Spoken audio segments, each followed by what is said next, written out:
Isn't it amazing how much abundance of computers there are in the world right now? And technology has come a long way ever since the first computer, which was almost a century ago. Do you know back then computers would take up the size of a whole room with the sole purpose of computing math equation?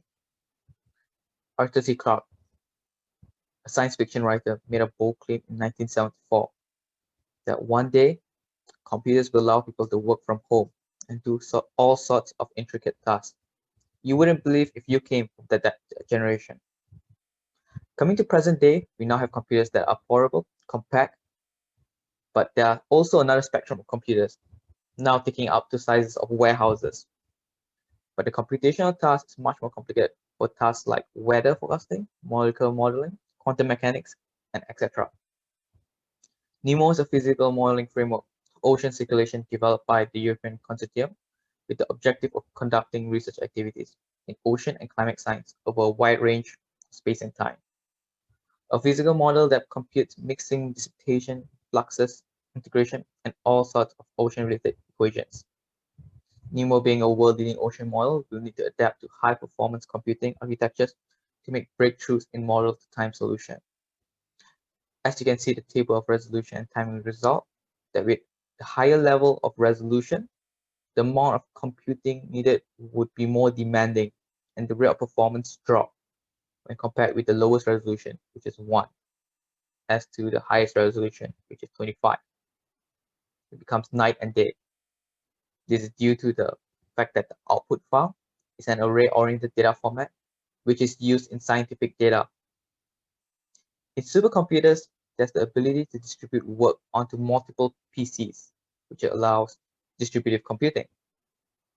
In our test conducted, we managed to improve the performance by increasing the number of CPU cores. But as you can see in the table in the middle, the performance improvement with the increasing number of CPUs gets outclassed by the inclusion of RDMA with 32 CPUs.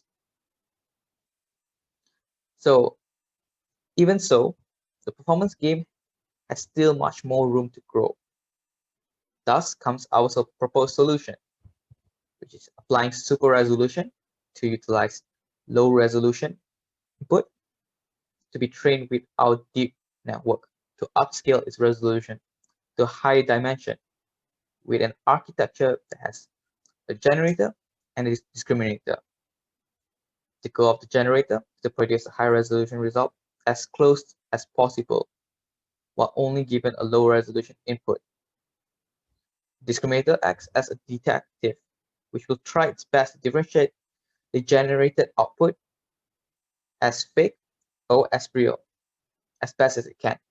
So these two will battle it out, and both generator and discriminator will improve and update constantly during the training cycle.